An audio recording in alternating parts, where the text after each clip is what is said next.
Welcome to ACs academy. இந்த வீடியோவில் தேசியம் காந்திய காலகட்டம், இது 10th standard history volume 2 lesson 8ல் இந்த லெசன் கொடுத்துருக்காங்க.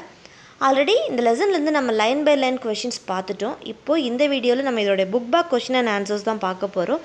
அந்த லைன் பை லைன் கொஷின்ஸோட வீடியோ நீங்கள் பார்க்கல அப்படின்னா டிஸ்கிரிப்ஷன் லிங்க் கொடுக்குறேன் பாருங்கள். இப்போ நம்ம கொஷின்ஸ் பார்க்கலாம். ஃபர்ஸ்ட் கொஷின், அமிர்தசரஸில் ரவுலட் சட்ட எதிர்ப்பு போராட்டங்களின் போது கைது செய்யப்பட்டவர் யாருன்னா சைஃபுதீன் கிச்லு. நெக்ஸ்ட் கொஷின், இந்திய தேசிய காங்கிரஸின் எந்த அமர்வில் ஒத்துழையாமை இயக்கத்திற்கு அனுமதி வழங்கப்பட்டது? Nagpur.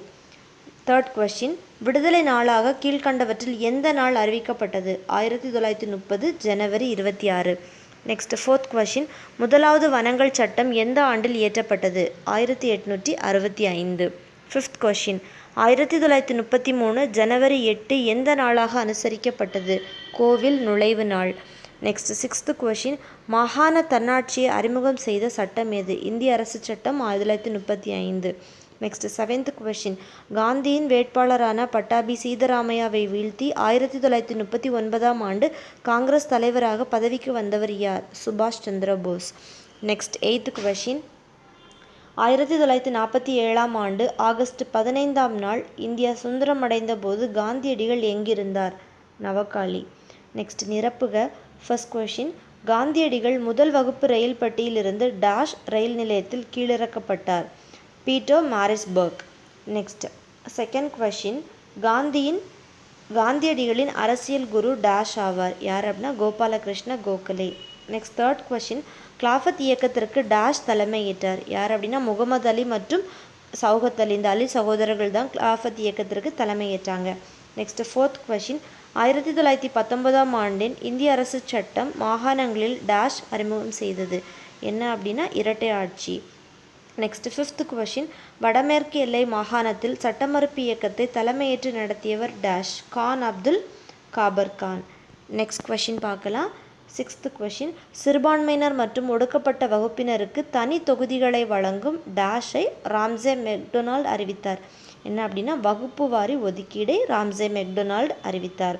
Next seventh question, dash என்பவர் வெள்ளையனே வெளியேறு இயக்கத்தின் போது காங்கிரஸ் வானொலியை திரைமறைவாக செயல்படுத்தினார்? யார் அப்படின்னா உஷா மேத்தா அவர்கள். நெக்ஸ்ட் எய்த் கொஷின், பாகிஸ்தான் என்ற வார்த்தை பதத்தை டேஷ் உருவாக்கினார்? யார் அப்படின்னா ரஹமத் அலி. நெக்ஸ்ட்டு சரியான கூற்றை தேர்வு செய்யவும். 4 பாயிண்ட்ஸ் கொடுத்துருக்காங்க. பாயிண்ட்ஸ் பார்க்கலாம். ஃபர்ஸ்ட் பாயிண்ட் என்ன அப்படின்னா, இந்திய பொதுவுடைமை கட்சி 1920 ஆண்டு தாஷ்கண்டில் தொடங்கப்பட்டது அப்படின்னு கொடுத்துருக்காங்க. எஸ், இது கரெக்டு. இந்திய பொதுவுடைமை கட்சி 1920 வந்து தாஷ்கண்டில் தான் தொடங்கப்பட்டுச்சு. நெக்ஸ்ட் செகண்ட் பாயிண்ட் என்ன கொடுத்துருக்காங்க அப்படின்னா, சிங்காரவேலர் கான்பூர் சதித்திட்ட வழக்கில் விசாரணைக்கு உட்படுத்தப்பட்டார். இதுவும் கரெக்டான கூற்று தான். தேர்ட் பாயிண்ட் என்ன அப்படின்னா, ஜெயபிரகாஷ் நாராயணன், ஆச்சாரிய நரேந்திர தேவ், மினு மசானி ஆகியோர் தலைமையில் காங்கிரஸ் சமதர்ம கட்சி உருவானது அப்படின்னு கொடுத்துருக்காங்க. எஸ், இதுவும் கரெக்டான பாயிண்ட் தான். இவர்களுடைய தலைமையில் தான் காங்கிரஸ் சமதர்ம கட்சி உருவானது. ஃபோர்த் பாயிண்ட் என்ன அப்படின்னா, வெள்ளையனே வெளியேறு போராட்டத்தில் சமதர்மவாதிகள் பங்கேற்கவில்லை அப்படின்னு கொடுத்துருக்காங்க. இது வந்து தவறானது. ஸோ ஆன்சர் வந்து 1, 2 மற்றும் 3 சரியானது. ஓகே, ஆன்சர் பார்த்தீங்கன்னா லாஸ்ட் ஒன். நெக்ஸ்ட் கொஷின் பார்ப்போம். அகெயின் 4 பாயிண்ட்ஸ் இருக்குது. பாயிண்ட்ஸ் பார்ப்போம். ஃபர்ஸ்ட் பாயிண்ட் என்ன அப்படின்னா, இந்துஸ்தான் குடியரசு இராணுவம் 1924 ஆண்டு கான்பூரில் உருவானது அப்படின்றது கரெக்டான பாயிண்ட் தான். இந்துஸ்தான் குடியரசு இராணுவம் வந்து 1924 ஆண்டு கான்பூரில் உருவாச்சு. செகண்ட் பாயிண்ட் என்ன கொடுத்துருக்காங்கன்னா, காகோரி சதித்திட்ட வழக்கில் ராம் பிரசாத் பிஸ்மில் விசாரிக்கப்பட்டார் அப்படின்றதும் கரெக்டான பாயிண்ட் தான். தேர்ட் பாயிண்ட் என்ன அப்படின்னா, இந்துஸ்தான் சமதர்ம குடியரசு அமைப்பு சூர்யாசன் என்பவரால் உருவாக்கப்பட்டது அப்படின்னு கொடுத்துருக்காங்க. இது தவறானது. ஃபோர்த் பாயிண்ட் என்ன அப்படின்னா, சிட்டகாங் ஆயுத கிடங்கு தாக்குதல் BK தத்தால் நடத்தப்பட்டது அப்படின்னு கொடுத்துருக்காங்க. இது தவறு. BK தத்தால் நடத்தப்பட்டல, சூர்யாசன் அவர்களால் தான் நடத்தப்பட்டுச்சு. ஸோ இதுவும் தவறானது. ஸோ ஃபர்ஸ்ட் 2 பாயிண்ட்ஸ் மட்டும்தான் கரெக்டு. ஃபர்ஸ்ட் ஒன் கரெக்டானது. 1 and 2 சரி. தேர்ட் கொஷின் பார்க்கலாம். கூற்று காரணம் கொடுத்துருக்காங்க. ஃபர்ஸ்ட் கூற்று பார்ப்போம்.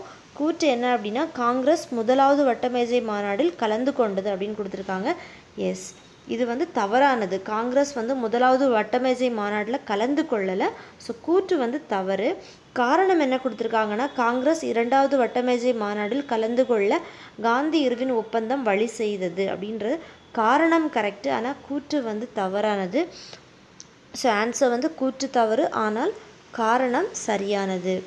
நெக்ஸ்ட்டு 4th கொஷின் பார்க்கலாம். காங்கிரஸ் அமைச்சரவைகள் 1939ஆம் ஆண்டு பதவி விலகின அப்படின்ற கூற்று கரெக்டு. காரணம் என்ன அப்படின்னா, காங்கிரஸ் அமைச்சரவைகளை ஆலோசிக்காமல் இந்தியாவின் காலனி ஆதிக்க அரசு போரில் பங்கேற்றது. இதுதான் அதுக்கான காரணமாக கொடுத்துருக்காங்க. எஸ், இது கரெக்டு. கூற்று மற்றும் காரணம் இரண்டுமே வந்து சரியானது தான். அது மட்டும் இல்லாமல் சரியான விளக்கமும் கூட. ஸோ ஆன்சர் வந்து லாஸ்ட் ஒன் தான் கரெக்டானது. நெக்ஸ்ட் கொஷின் நம்ம பார்ப்போம்.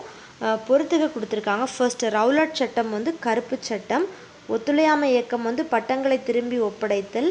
1919ஆம் ஆண்டின் இந்திய அரசு சட்டம் வந்து இரட்டை ஆட்சி, மாகாணங்களில் இரட்டை ஆட்சி அறிமுகம் செய்தது. இந்திய பொதுவுடைமை கட்சி எம்என் ராய். நெக்ஸ்ட் 16 ஆகஸ்ட் 1946 வந்து நேரடி நடவடிக்கை நாள். ஸோ இதோட இந்த லெசனோடைய book back question and answers முடிஞ்சிடுது. அந்த லைன் பை லைன் கொஷின்ஸும் பாருங்கள், கண்டிப்பாக உங்களுக்கு யூஸ்ஃபுல்லாக இருக்கும். இந்த வீடியோ உங்களுக்கு பிடிச்சிருந்தா லைக் பண்ணுங்கள், ஷேர் பண்ணுங்கள், சப்ஸ்கிரைப் பண்ணுங்கள். தேங்க்ஸ் ஃபார் வாட்சிங். தேங்க்யூ.